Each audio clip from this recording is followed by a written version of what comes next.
కులం ఎవరు లేకపోతే ఏ సామాజిక వర్గం ఎవరిది అనేది ఎవరికి తెలిసేది కాదు. గత 5 ఏళ్లలో మాత్రం అన్ని సామాజిక వర్గాలకి వాళ్ళకి వాళ్ళు ప్రాతినిధ్యం వహించుకున్న పరిస్థితి. ఈ రోజున ఆయన అన్నట్టుగానే అమర్నాథ్ గౌడ్ అనే 10వ తరగతి చదువుకునే పిల్లాన్ని నిలువున కాల్ చేస్తే స్పందించని ఈ జోగి రమేష్ గారు ఈ రోజున ఆయన బిడ్డ దగ్గరకు వచ్చేపాటికి అసలు నేను గౌడ సంఘానికి సంబంధించిన ఒక బీసీ నాయకుడిని కాబట్టి నా వెనక ఎవరు లేరు కాబట్టి ఈ రోజున ఇంత ఇది జరుగుతుంది, నన్ను కావాలని టార్గెట్ చేస్తున్నారు అంటున్నాడు. జోగి రమేష్ గారు ఒకప్పుడు ఏమన్నారంటే ఏది మా స్టేజ్ పైన అరే లుచ్చా నా కొడక రకరకాలు తిట్టారు పవన్ కళ్యాణ్ గారిని, ఉద్దేశంగా తిట్టారు. మీ 3 పిల్లలు ఇవాళ నా పర్సనల్గా వస్తాను కానీ మా అబ్బాయిని ఎందుకు లాగారు అంటున్నాడు.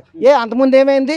ఆ పర్సనల్ ఏమైంది? 3 పిల్లలు అందరూ ఎగేసరిగా పవన్ కళ్యాణ్ని ఇప్పుడు ఏమైంది? పర్సనల్ కావచ్చిందా? ఆ రోజు 3 పిల్లలు ఎవరైనా వాడచ్చు, ఏదైనా చేయొచ్చు, వీళ్ళ ఇంట్లో వాళ్ళ మటుకు ఏమనకూడదు, అప్పుడు వచ్చింది. అలాంటి పదాలు చాలా వాడారండి. చాలా గుడ్ల మంత్రి ఉన్నాడు ఒకడు, అమర్నాథ్, గుడ్లు అమర్నాథ్. వాడు అంటాడు వెళ్ళిపోయి జాబ్లో అదే కంపెనీలు పెట్టాడు, నాకు చలి ఉంది అక్కడ దవాస్ వెళ్తాను, చలి పుట్టింది నేను అన్నాడు. ఇవాళ ఏమంటాడు వచ్చి చంద్రబాబు నాయుడిని హింస పెడుతున్నాడు. ఎంతవరకు కరెక్ట్ చెప్పండి? అవన్నీ కరెక్ట్ కాదు. వేస్ట్ క్యాండిడేట్లు వీళ్ళతో మాట్లాడుతున్న వేస్ట్. మాజీ మంత్రులు వీళ్ళందరూ ఎవరు రారు.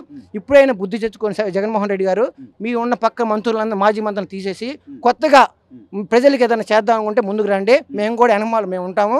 కానీ ఉన్న పరిస్థితులు మైండ్ సెట్ మార్చుకోండి.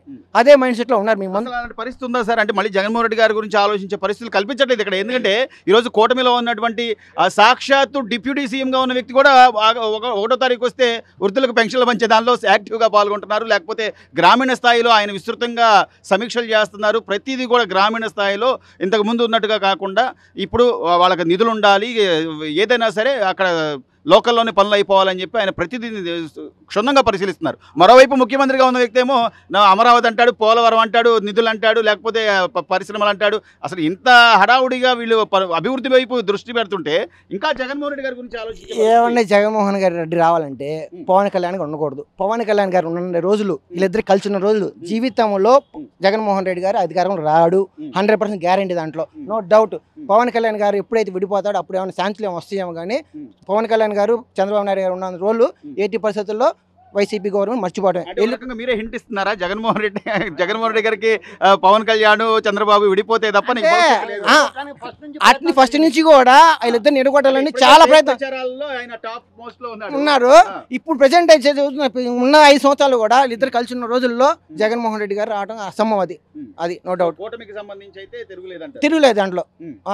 ఇప్పుడు కూడా ప్రజెంట్ మన కూటమిలో మంచి వర్క్ చేస్తున్నారు. ఏది జగన్మోహన్ రెడ్డి గారి వైఎం కాకుండా ఈ వర్క్ లో చాలా బాగా చేస్తున్నారు. ఏది కూటమి వర్క్ చాలా బాగా చేస్తున్నారు. అది కాక పవన్ కళ్యాణ్ అండ్ టీం ఉంది కదా, ఆ టీం అయితే ఇంకా సూపర్ చేస్తుంది వర్క్. ఇప్పుడు అన్ని ఇలాగ చేసుకుంటూ వెళ్ళాలని మా కోరిక.